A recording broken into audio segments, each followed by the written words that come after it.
서울에서 열린 한 카페 산업 전시회.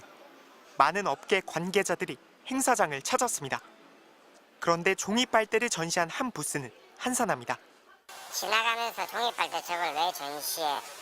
플라스틱 빨대 쓰면 되는다는 소리를 정말 많이 들었습니다, 실제로. 예상도 못했던 정부의 일회용품 규제 완화. 단 이틀 만에 종이 빨대 약 400만 개 계약이 취소됐고 피해액만 1억 원으로 추산됩니다. 이번 주까지만 직원들한테 있기로 하고 사무실 한 명 빼고는 다 지금 실업급여를 준다든지 방법을 찾아서. 소상공인 부담을 덜겠다며 발표한 규제 완화로 또 다른 소상공인 친환경 제품 생산업자들이 피해를 입게 된 겁니다. 국회에서도 여야가 한 목소리로 정부의 이번 규제 완화의 문제점을 지적했습니다.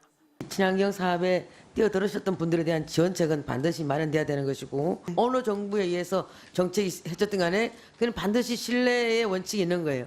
실제 플라스틱 금지하겠다 정부가 발표했고요. 친환경 제품 생산해라. 그래서 빚내서 공장 돌렸어요. 정부 발표 보고 하루아침에 날벼락 맞은 거죠. 한화진 환경부 장관은 혼선을 인정하면서도 규제를 없앤 건 아니라고 해명했습니다. 혼선에 대한 부분에 대해서는 죄송하게 생각합니다. 일회용품 사용 규제 백지화하는 겁니까? 감량 정책은 계속되고요. 규제는 계속됩니다. 환경부는 어젯밤 해명 자료를 내고 정책 후퇴가 아니라 합리화라고 설명했습니다. 플라스틱 빨대를 두고는 고객이 보이지 않는 곳에 두고 요청하는 경우에만 제공하도록 하겠다는 설명을 덧붙였습니다. 하지만 비판의 수위는 높아지고 있습니다. 환경단체들은 오늘 기자회견을 열고 국제사회에서 플라스틱 감축을 선도하겠다는 한국 정부가 국내에서는 정반대의 정책을 추진한다고 주장했습니다.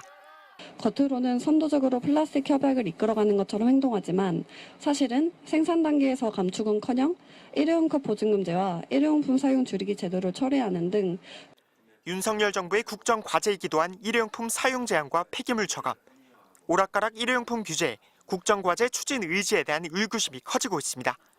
MBC 뉴스 류현준입니다. 우선 식당이나 카페에서 일회용 종이컵 사용이 다시 허용됩니다. 지난해 11월부터 일회용 플라스틱 컵과 마찬가지로 매장 내 사용이 불가능했습니다. 위반할 경우 300만 원 이하의 과태료 대상인데 정부는 제도 정착을 위해 1년간 단속을 유예했습니다. 오는 23일 계도 기간이 끝나는데 본격적인 시행 대신 철회를 발표한 겁니다. 종이컵을 규제하는 나라는 우리나라가 유일합니다. 해외 각국은 플라스틱을 중심으로 일회용품을 줄여나가고 있습니다. 역시 계도 기간이 종료되는 편의점 등의 비닐봉투 사용도 다시 허용하기로 했습니다. 생분해성 봉투와 장바구니 등의 사용이 자리를 잡았다는 게 이유입니다. 플라스틱 빨대와 젖는 막대 사용 금지는 단속을 더 유예하기로 했습니다.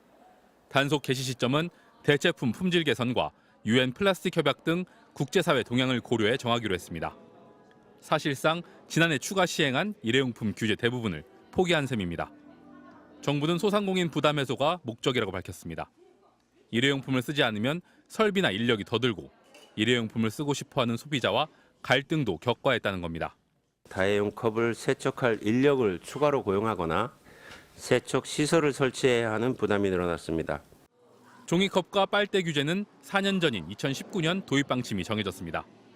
준비 기간 3년에 계도 기간 1년이 지나 사실상 규제를 철회한 것은 정부의 시행 의지에 문제가 있다는 비판이 나옵니다. 국내에서 한 해 사용되는 종이컵은 약 166억 개, 일회용 플라스틱 빨대는 100억 개로 추정됩니다. MBC 뉴스 김민욱입니다. 카페에 들어가 음료를 주문하자 따뜻한 음료는 찻잔 대신 종이컵에, 찬 음료는 일회용 플라스틱 컵에 담겨 나옵니다. 이거 먹고 가요. 괜찮습니다. 아, 그래? 11월까지는 괜찮아요. 플라스틱 컵은 작년 4월부터 금지됐고 플라스틱 빨대와 종이컵은 계도 기간 중인데 지키지 않는 업소는 많습니다. 모든 환경 규제가 그렇듯 불편과 부담이 따르기 때문입니다. 중간에 나갈 때 다시 컵 바꿔달라고 말씀드리기도 조금 미안한 감도 있었고 지난해 처음 시행된 일회용컵 보증금지 역시 시행 유예, 지역 축소를 거듭하다 유명무실해진 상황입니다. 제도 정착을 위한 지원과 홍보가 부족했을 뿐 시민들 대다수는 일회용품 규제와 같은 정책 방향에 공감하고 있습니다. 빨대는 플라스틱을 사용하는 게 편하긴 하지만 종이컵이나 비닐봉투 같은 건 굳이 매장 내에서 사용하지 않아도 된다고 생각합니다.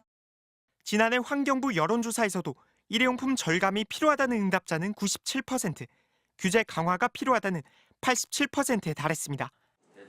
그런데 환경부는 불과 1년 전 여론조사까지 부정하고 있습니다.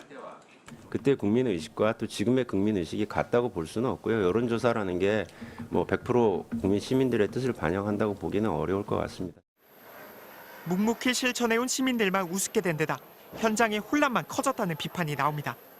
일관성 있게 유지하는 것이 시민들에게도 정확한 정보로 전달이 되고 실천으로 연결될 수 있는데 많은 혼란을 야기시키고 있는 것이 사실입니다. 최근에 공개된 유엔 국제 플라스틱 협약 초안에는 플라스틱 재활용 확대를 넘어 생산과 사용 자체를 줄이는 내용까지 포함되어 있습니다. 플라스틱 폐기물을 줄이기 위해 국제사회는 빠른 속도로 움직이고 있지만 한국 정부는 재활용 정책을 두고도 갈팡질팡하는 모습을 보이며 비판을 자초하고 있습니다. MBC 뉴스 류현준입니다.